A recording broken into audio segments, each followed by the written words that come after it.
mēs esam jaunieši no Latgales skolām, un 25. 20. janvārī mēs devāmies uz Daugavpili, kur bija 2 dienu apmācības, nodarbības, var teikt tā, un sanāk, pirmajā dienā mums stāstīja jaunieši no Kaunatas par medīpratību, un tad bija vēlāk tikšanās ar pārstāvniecību Čaika, un vakarā mēs sadalījāmies pa komandām, pa grupām mūsu interesējošām tēmām, par ko mēs rīt iesim un intervēsim jauniešu cilvēkus.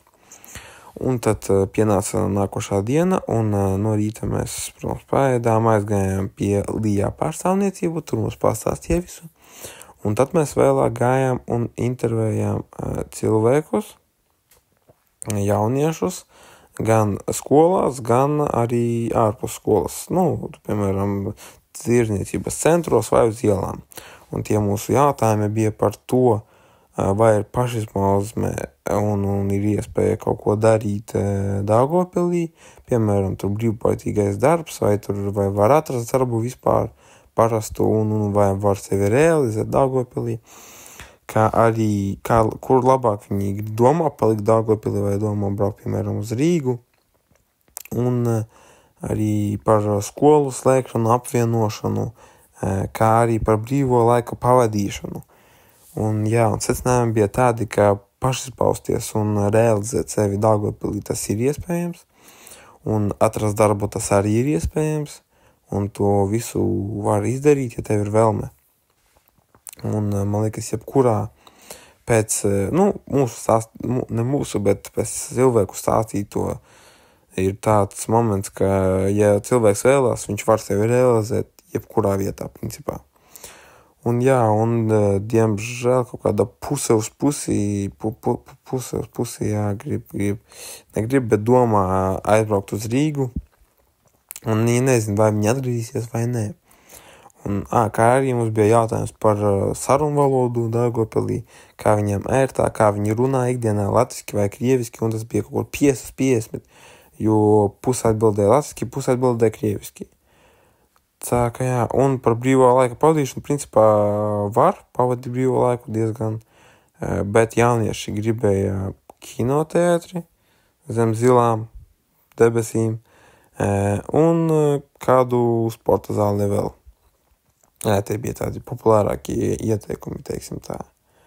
Un kā arī par skolām, par slēgšanu, apvienošanu, principā jaunieši, viņi 50 arī puse ir par to, ka, piemēram, par apvienošanu, ka principā ir forši, vairāk jauniešu, vairāk klašu, lielāka skola it kā paliek, bet ir tādi jaunieši, kuriem viņi ir pieraduši pie savas klases un viņi negrib, bet viņiem nebūs sērti un komforti ar vēl atkal jauniešiem satikties un mācīties vienā klasē, piemēram, vidusskolā, ja viņš palika, un viņam tie 3 gadi jāmācās ar vēl citiem svešiem, un arī jauni skolotāji, un viņš nav pieradis pie tiem, un tas ir savā ziņā, un par slēgšanu visi teica, ka tas, nav lielākā daļa teica, ka tas ir, neslikti, bet,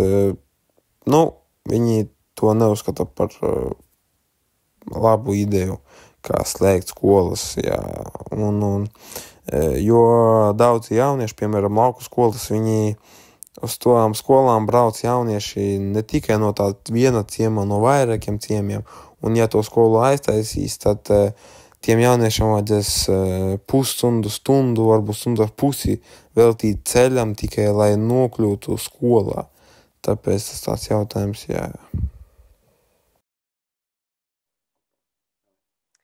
Pirmais – brīvprātīgais darbs jauniešiem dot pieredzi.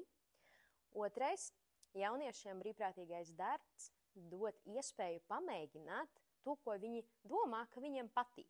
Jo izrādās bieži vien, kad jaunieši aiziet studēt, un viņiem, es negribu būt par skolotāju, bet to viņi saprot pēc pusgada, gada, bet ar brīvprātīgo darba viņi var pamēģināt un saprast. Vai jauniešiem vajag izdalēt projektus? Jā. Jā. Viennozīmīgi par cik tas ir. 100%. Ui, izlien no galvas. Tas viss izgriezīsies, jā? No. Par cik tā būs ļoti laba pieredze, ko viņi apgūs, zināšanas jaunas, tā kā... Kontakti, draugi, visādi... No Roberta stāsta. Sakariņi. Tu gaidi no manis, jā, kaut kādu lielu epitu, kāpēc ir svarīgi piedalīties pasākumos. Nu, par savu pieredzi teikt, es varu tā, ka daļ manis tas strādā, un es varu pateikt to, ka es pats sajūtu, ka tas ir daļ manis rīks, kā es varu nodarboties ar pašizaugsmi kaut kādā veidā. Jo agrāk es biju tāds cilvēks, kurš ļoti daudz sēdēja mājās un lasīja grāmatas, un man likās, ka tas ir tas veids, ko es gribu, kā es gribu attīstīties. Bet pēc tam es uzzināju par dažāda veida līdzdalības projektiem, jā, kur jaunieši satiekas kopā un mēģina apmainīties ar zināšanām, kuras viņiem jau ir. Un tas ir tas veids, ka uz manis personīgi tas strādā perfekti, jo es esmu ekstraverts, man patīk runāt, man patīk klausīties, man patīk komunikācija, un man liekas, tajā visā brīdī tu vēl jūties dzīvs. Jo tu dzīvo savu dzīvi, nevis tu prosti sēdi un lasi kaut kādu teoriju, bet tu tiešām komunicē, tev tas atmiņā paliks un tu pēc tam to stāstīsi un kaut kas jau tajos projektos notiek, kaut kas foršs, interesants, kas tev paliek atmiņā. Tāpēc, jā, 100 punkti visiem jauniešiem, meklēt iespējas, piedalīties, staigāt uz pulciņiem, apmeklēt, nezinu, teātri. Darboties, tieši tā. Jā, i pats galvenais, mēs esam visi 4 no Latgales. Skaisti, forši, krūti jaunieši. Jā. I par to visu var izsacināt tādu mazu teikumu, frāzēti, teiksim tā, ka jāpiedalās. I viss būs kārtībā. Давайте visi kopā. Tieši tā. Jāpiedalās! I viss būs kārtībā. I viss būs kārtībā. Просто darīt man, neko, mēs vicam. Nu, vat tā.